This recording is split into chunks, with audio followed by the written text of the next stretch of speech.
Good morning, church. It is so good to worship with you all this morning. And we talk about here a lot how important community is because we experience God best when we experience Him together. And a moment of worship like we just had is just one example of how we do that. So great to worship as a community this morning. My name is Ike. If we haven't met, I'm one of the pastors here, and this is my wife, Sharon. And we would love an opportunity to meet you, to get to know you. One of the ways to do that, I'll just go ahead and announce this now. One of the things that we do the second Sunday of every month is a thing called Pizza with the Pastors. And so that's right after the service. We will head down to California Pizza Kitchen, and we will have pizza there. And so if you have any questions, if you'd like to get to know us, to get to know a little bit more about the church, or maybe you just want some free lunch, we would love to have you join us for that right after the service. But if you are new with us, there is a card in your seat or in a seat near you. We'd invite you to grab that and fill that out and let us know that you're here so that we can help you get connected here. So we can help you find community, find relationships here. Another thing you can do with that card is if you want to let us know that you're interested in serving. Serving is one of the most important steps that you take as a part of this community because it's saying this is about more than just me. This is about me being a part of what God is doing in this community. And so you can let us know on there. There's also a spot for prayer requests. So if you want to let us know something that we can be praying about, our team gathers every week to talk through what the prayer requests are and to pray for those. And so we want you to know that that's one of the ways for you to communicate with us what's going on in your life. What we can be praying for you about, what we can support you in. So feel free to put that on that card as well.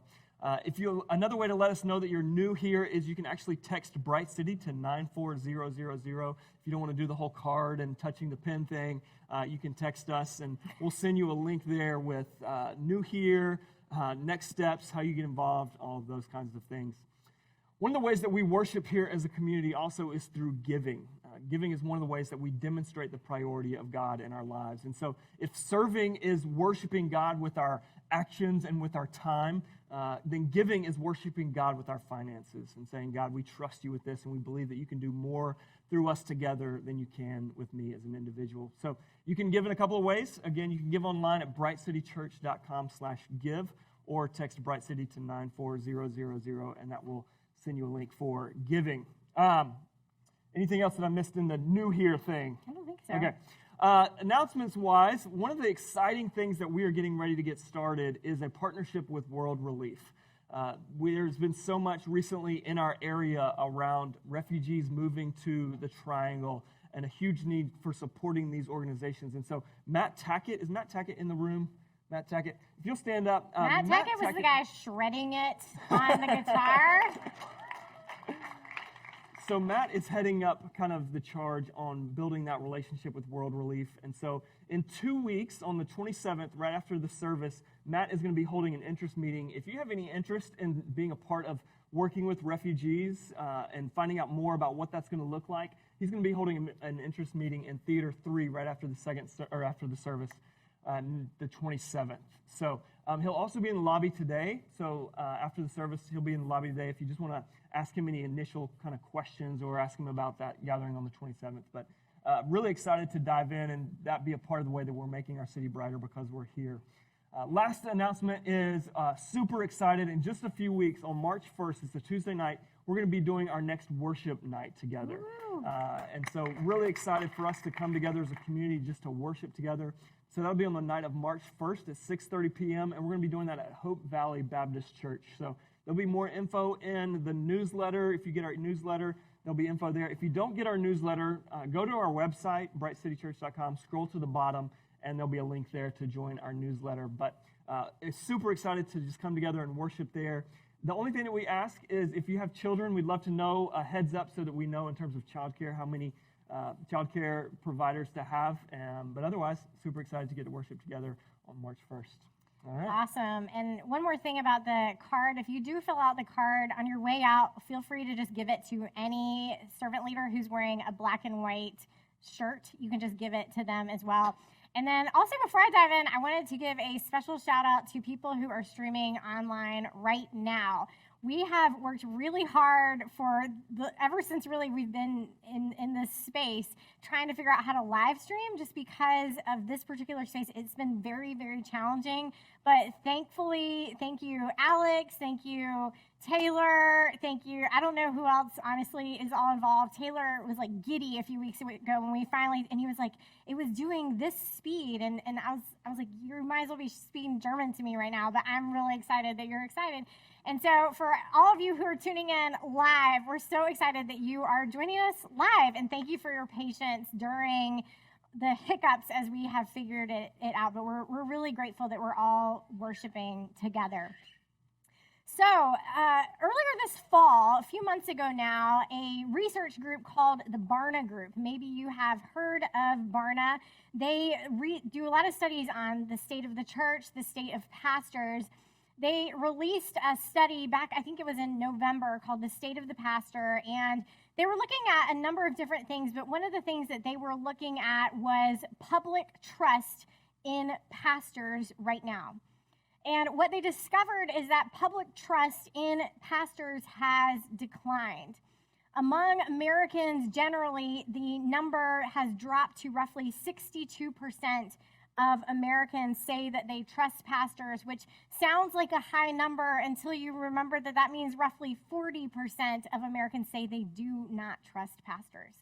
Now, that number, what is really holding it, weighing it down specifically is the demographic of those who would say they have no faith. And among that demographic, about 30% say that they still trust pastors, which is pretty low. But then another 30% say that they very strongly do not trust pastors at all.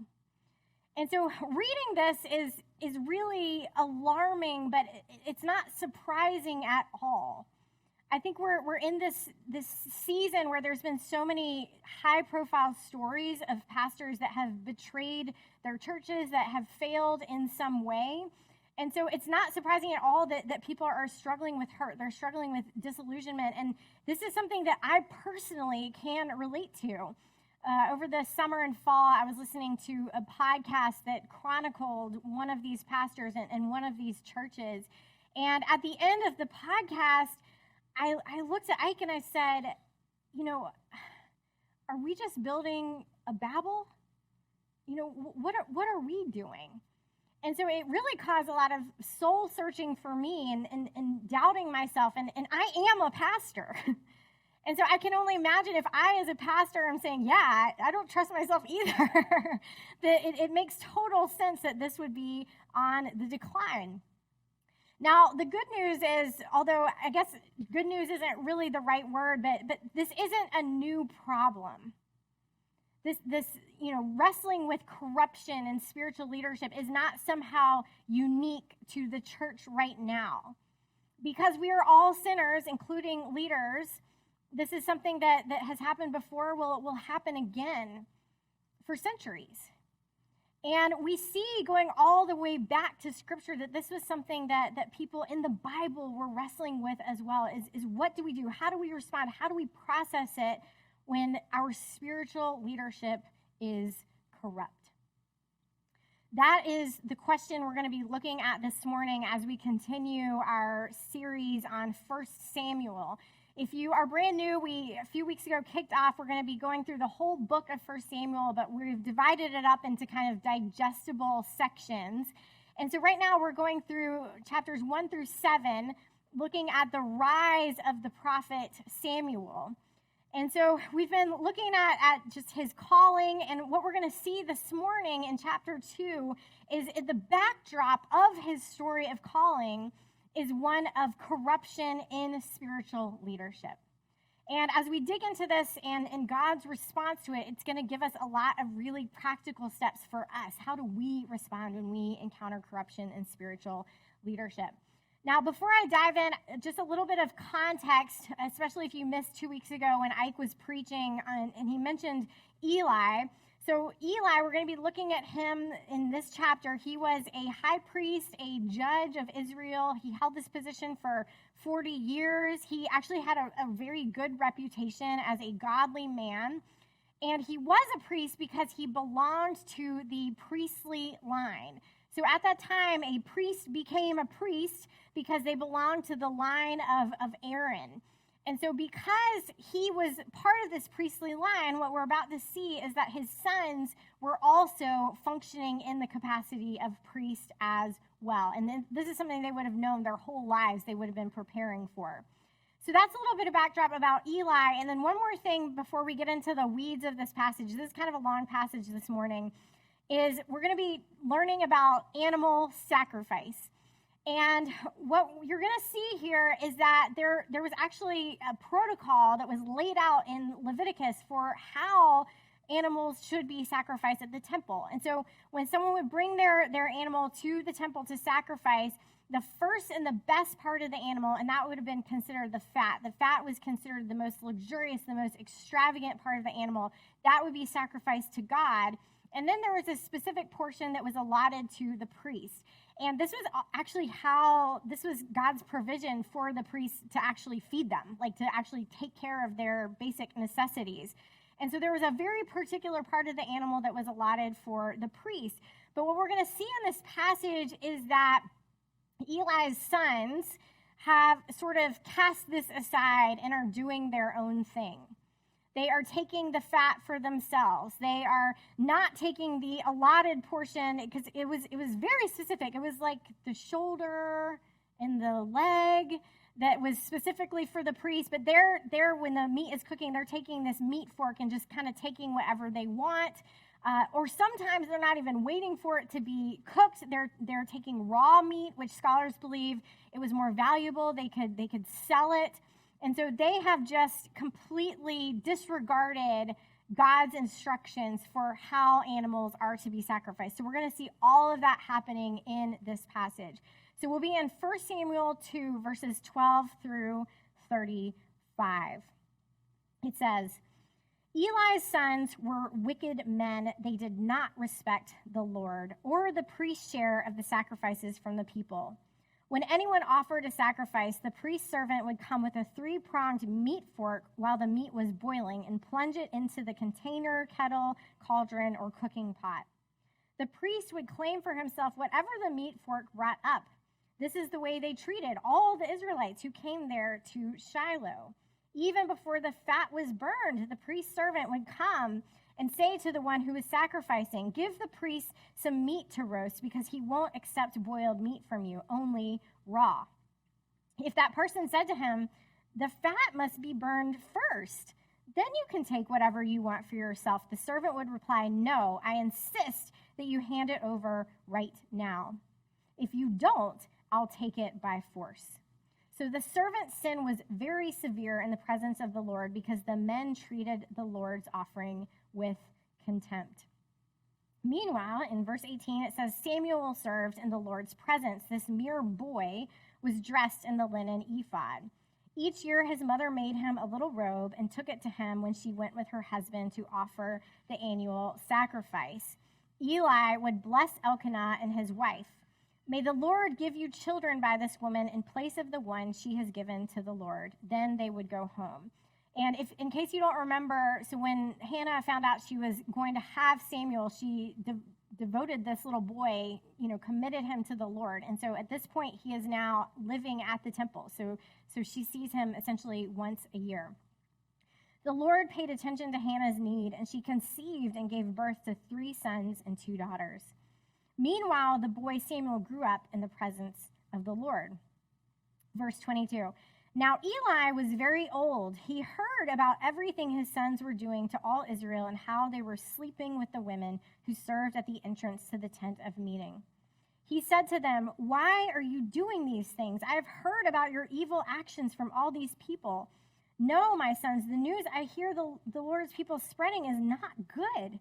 If one person sins against another, God can intercede for him. But if a person sins against the Lord, who can intercede for him? But they would not listen to their father, since the Lord intended to kill them. By contrast, the boy Samuel grew in stature and in favor with the Lord and with people. Now a man of God came to Eli and said to him, this is what the Lord says. Didn't I reveal myself to your forefathers' family when they were in Egypt and belonged to Pharaoh's palace? Out of all the tribes of Israel, I chose your house to be my priest, to offer sacrifices on my altar, to burn incense, and to wear an ephod in my presence. I also gave your forefathers' family all the Israelite food offerings. Why then do all of you despise my sacrifices and offerings that I require at the place of worship?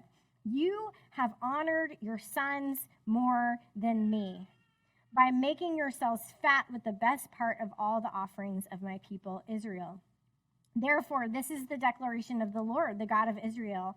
I did say that your family and your forefathers' family would walk before me forever, but now this is the Lord's declaration: no longer. For those who honor me, I will honor, but those who despise me will be disgraced. Look, the days are coming when I will cut off your strength and the strength of your forefathers' family, so that none in your family will reach old age. You will see distress in the place of worship in spite of all that is good in Israel, and no one in your family will ever again reach old age. Any man from your family I do not cut off from my altar will bring grief and sadness to you. All your descendants will die violently. This will be the sign that will come to you, considering your two sons, Hophni and Phinehas. Both of them will die on the same day. Then I will raise up a faithful priest for myself. He will do whatever is in my heart and mind. I will establish a lasting dynasty for him, and he will walk before my anointed one for all time. This is the word of the Lord.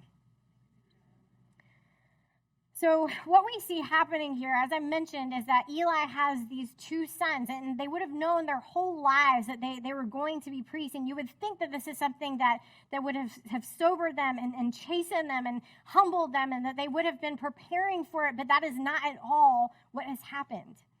Instead, it tells us that these are wicked, wicked men who are abusing their power. And we see two primary offenses that they are committing. The first, as I mentioned before reading, is that they are eating the fat instead of sacrificing it to God. And what we see, in addition to just, neglecting the instruction of God laid out in Leviticus 3, is that it's not just that they're disregarding that, but that when people are bringing animal sacrifices and saying, hey, hold on a second, the fat is supposed to go to God, right? And they're saying, oh no, I'm going to take the fat, and if you try and stop me, I will take it by force.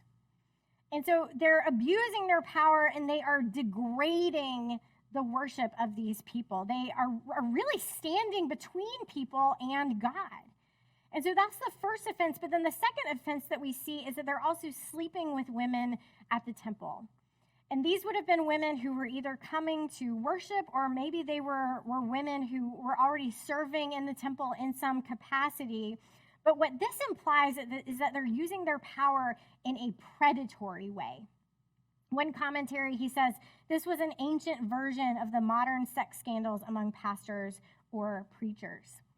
Now, a couple weeks ago when Ike was teaching on Eli, we had a graphic, and the way that we had designed it with Eli and his two sons, we just had these kind of generic-looking mustachioed men, because we were like, nothing says shady like a mustache. But as I was thinking through, I thought, this needs a refresh to really drive home, what these guys are like. And a lot of y'all know I love Disney. And so as I was thinking, who really captures these guys, the one Disney character that came to mind was Gaston. So I'll let you see my graphic. So we've got Gaston, and then a Gaston with a mustache. Because I was thinking, all right, who would keep the fat for himself? Gaston, Who would be a ladies' man, but in like a predatory way? Gaston. So I'm hoping that this really helps you guys to remember who Hophni and Phinehas, like what they are like. There's a very strong Gaston vibe happening here. Now, what we have here is not unlike some of the worst stories that we have heard, not just in churches, but in political offices as well. And what we see in this passage is God's response to it. It gives us 3 key steps for how we can respond to corruption in our day. And the first, number one, is the importance of holding corruption accountable. In verse 23, Eli, he hears what is going on, and he very clearly gets very upset. He rebukes these boys strongly, these men strongly. He says that what they are doing is not good. But what Eli fails to do is remove them. Even though he has the power to stop their abuse, he does not. And, it's easy to stand back and judge Eli and point to him in the same way that God does and say, this was his biggest failure.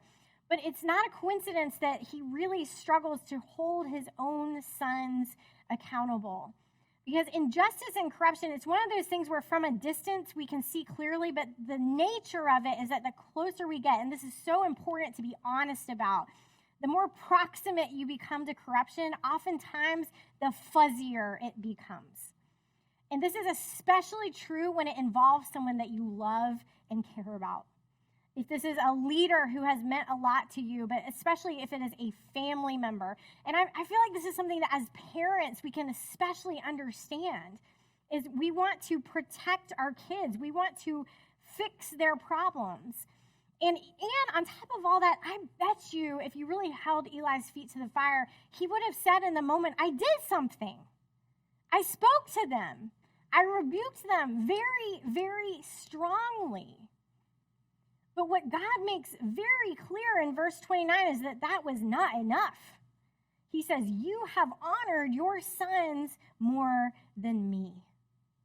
And so our first takeaway here, when we encounter corruption in leadership, whether it is at our workplace, in our politicians, in your own family, is to hold the offenders accountable. Not just in words, but in action. And to do everything in your power to do so. And that's a clarifying point here as well, is that Eli actually had the power to do something. And we don't always have that same amount of power. But whatever is in your power to keep those victims safe. So that is number one. Number two goes in a very different direction. The second way that we need to respond to corruption and as we process it is to keep your heart clean. Keep your heart clean. A few weeks ago, Ike and I watched a movie called King Richard. Have any of you guys seen King Richard? It's really, really good. And it stars Will Smith, and it's about the childhoods of Venus and Serena Williams. And Will Smith plays their father and how he coached them and how he advocated for them. And it's a beautiful story. And there's this one scene where he has all of his daughters. I think he had 4 or 5 daughters total. He has them all in the living room, and they put in this movie, Cinderella. He pops in the VHS videotape, and they watch Cinderella. And then at the end of this movie, he says, now, what did you learn from this story? And the girls have different, ideas. One says to be polite. One says to be brave. One says never stop dreaming. And he looks at them and he says, you got it all wrong.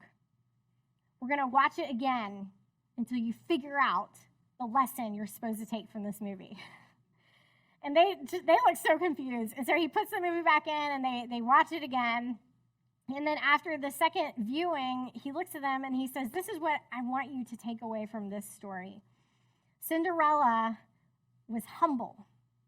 No matter how they treated her, she kept her heart clean. And I don't know about you, I've never taken that away from the story Cinderella. And so when he said that, it hit me like a ton of bricks. Because the truth is, when you deal with corruption, especially when you are the victim of injustice in some way, it gets inside of you, doesn't it? It gets inside of you. You become jaded. You become cynical. And sometimes what happens is that becomes the primary lens through which you see very similar situations, and sometimes how you see the world. And that's exactly what happened to Eli. Recall chapter 1, back when he's in the temple and Hannah comes in. Hannah, this woman of deep, deep faith.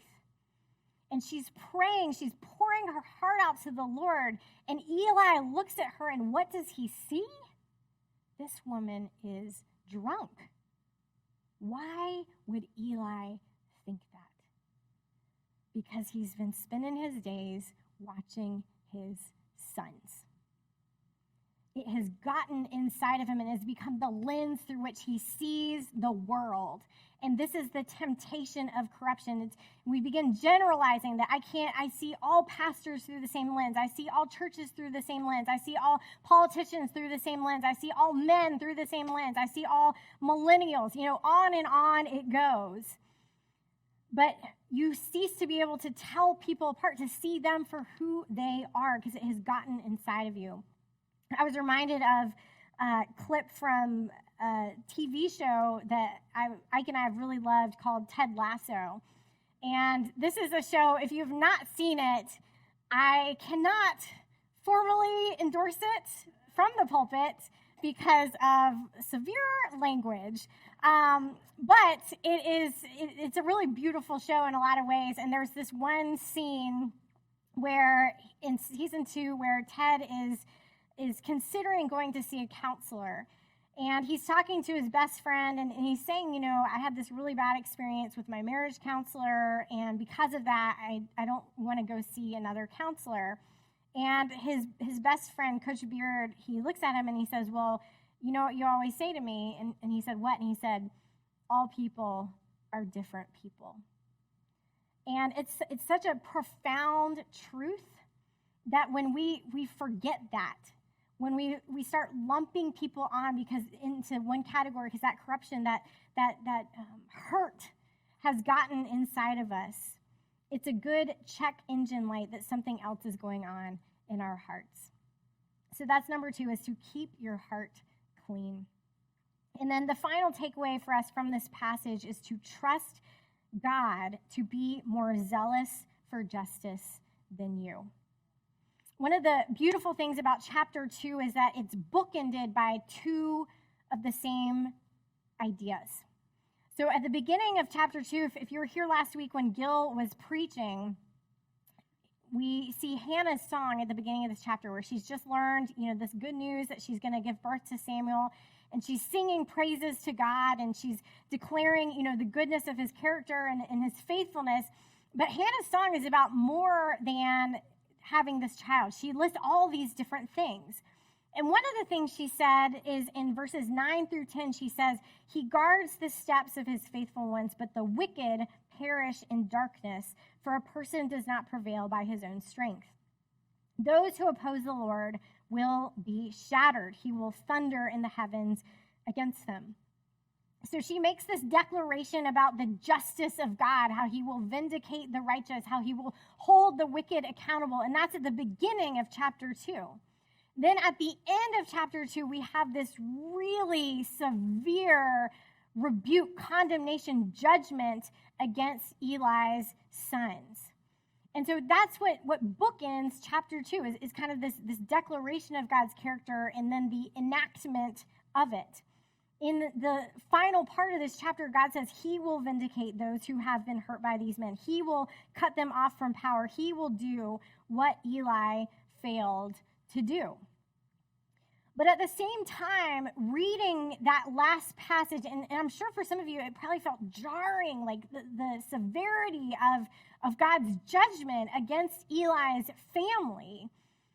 You read it and you think, is God being excessive here? Is God going overboard? And the answer is yes, only if we do not take seriously what has been done. Because you could read this and you could just read this as just 2 guys, having fun, maybe they're philanderers, that kind of thing. But that is not really what's happening here. What's happening here is a combination of spiritual abuse with sexual abuse. And I need you to understand, if you have never known someone who is a victim of this, that it is utterly catastrophic. When someone is the victim of spiritual abuse, it is not an overstatement to say that that particular type of abuse is really in any type of abuse, but there's something about spiritual abuse that is deeply satanic. It is satanic because what happens is it breaks the tools that were meant to heal. It takes scripture, it takes church, Christian community, language about faith in God, and it just covers them in landmines.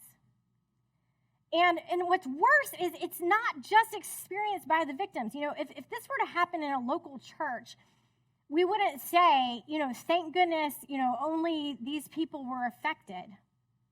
We would say, oh no, if this happened in the church, the whole church would be affected. The whole church people would probably have to go to counseling. They would be traumatized. Not to speak of the families of these people. The future relationships of these people, their children. The consequences would be felt generationally. And so when we look at God in this passage where he's cutting these men off, and he's also cutting off their children from ever holding this position again, this feels harsh unless you remember that the fallout of what they did was generational, and so the consequences must be also. Think through if these women who are victimized in this way, if their grandchildren were coming to worship at this temple and presiding over them as the grandchildren of these men. And God says, no longer. And so all of that to say, God is definitively more zealous for justice than we will ever be. And that is why we can and must hold people accountable as a reflection of his character. But it also means that we do not have to despair when we fail. Because sometimes we will not be able to see justice done here on earth. We just will not. And we don't have to fall into cynicism and hopelessness because we know God is even more zealous for justice, and one day he will make it right. Amen? Amen. So those are our three takeaways for when we face corruption and when we are processing it in our leaders and in the world around us. But as we close out this morning, you might be wondering, what does any of this have to do with Samuel? Why is this, the backdrop of what is going on in Samuel's story? Why is this here? Well, what we see at the center of this whole chapter, literally at the center of this chapter, is a counter witness to that corruption. We see the embodiment of this pure-hearted and trusting kind of faith. It's the faith of a child. Samuel is literally a child while all of this is happening. And the timing of this is not a coincidence. What we see with Eli when you're dealing with corruption, sometimes it can corrupt you in a sense. And I like to think of when we're confronting evil, sin even, there's a sense in which dealing with it is a lot like cleaning up radiation. If you go into this radioactive environment and you're not protected, then what's going to happen? You're going to get sick. You're going to die. You have to protect yourself before you can go in. And it's the same, with dealing with evil. It can get inside you, make you bitter, make you hard-hearted, make you righteous, make you hopeless.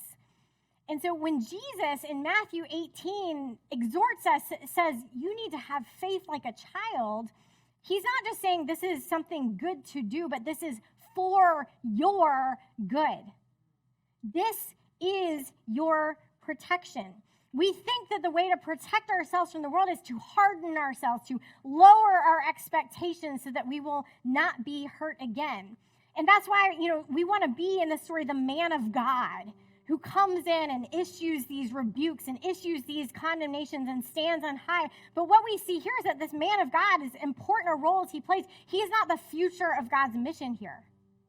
The future is in this child. This is how we protect ourselves, not by hardening ourselves, but in some ways by opening ourselves up even more to God. And by taking these very difficult, painful, complicated, confusing, disillusioning questions, by taking them to our Father. That is the note I want to land on as we move into our time of communion this morning. At the table, we remember God's response to evil and injustice in the world. We remember the lengths that he went to overcome them. But what we also remember at the Lord's table is that while God is more zealous for justice than we are, he is also more zealous for mercy. When we read passages like that with just this severe language, and we wonder, what does that mean? We bring it here to the Lord's table, and we remember we can't stand over God. He is more zealous for restoration than we are, not just for the victims, but for the perpetrators too. All of this is held together at the Lord's table. And so before we take the elements together, I want to give you a little bit of time to come to your Father in childlike faith. Tell him, what injustice do you feel frustrated by right now? What in your life feels unfair right now? What do you wish was different? What do you not understand? And for the next minute or two, just spend some time reflecting on what Jesus' life, his death, his resurrection, his body and his blood mean for those questions.